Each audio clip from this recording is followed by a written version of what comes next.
शेतकऱ्यांसाठी 25 जून आत्ताच्या झटपट ठळक बातम्या. महात्मा ज्योतिराव फुले शेतकरी कर्जमुक्ती योजना. शेतकऱ्यांचे 2 लाखांपर्यंत कर्ज माफ होणार.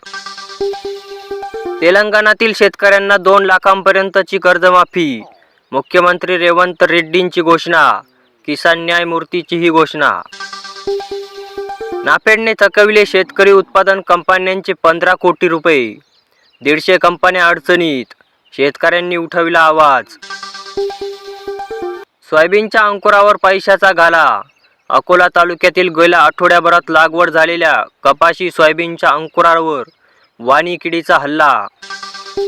बफर स्टॉकसाठी सरकारकडून 71,000 टन कांदा खरेदी. सरकारने किंमत स्थिरीकरणासाठी 5 लाख टन कांदा खरेदीचे उद्दिष्ट. तेलंगणाप्रमाणे महाराष्ट्रातील शेतकऱ्यांचेही सरसकट कर्ज माफ करा, अन्यथा रस्त्यावर उतरण्याचा इशारा. संभाजीनगरमध्ये मराठा समाज आक्रमक.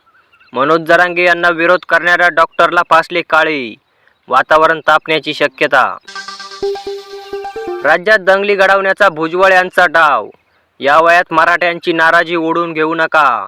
मनोज जरांगे यांचा छगन भुजबळांवर हल्लाबोल. राज्यात नोव्हेंबरपर्यंत आपलाच मुख्यमंत्री असेल. संजय राऊत यांचा मोठा दावा. ठाकरे गटाच्या मेळाव्यात राऊतांची मुख्यमंत्र्यांवरही टीका. पांढऱ्या रेशन कार्ड धारकांना मिळणार मोफत आरोग्य सेवा. 5 लाख रुपयांची मर्यादा. जिल्ह्यातील 2,67,000 रेशन कार्ड धारकांना होणार लाभ.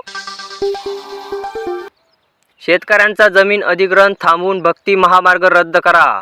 आमदार महाले यांची मुख्यमंत्री उपमुख्यमंत्र्यांकडे मागणी. त्याला सांगा तुझा अभ्यास कमी आहे. मुस्लिमांना 25 वर्षापासून आरक्षण. हे त्याला माहीत तरी आहे का? भुजबळ यांचा जरांग्यांवर टोला. ड्रग्ज प्रकरणाकडे सरकारने गांभीर्याने पाहणे गरजेचे. आमदार रवींद्र दंगेकर ड्रग्ज प्रकरणात अधिवेशनात मांडणार मुद्दा.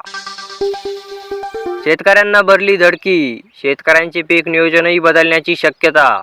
पुढील आठवड्यात पावसाचा अंदाज. शरद पवारांचा पाठिंबा कुणाला? मनोज जरांगे यांच्या मागणीला की ओबीसी बांधवांच्या भूमिकेला?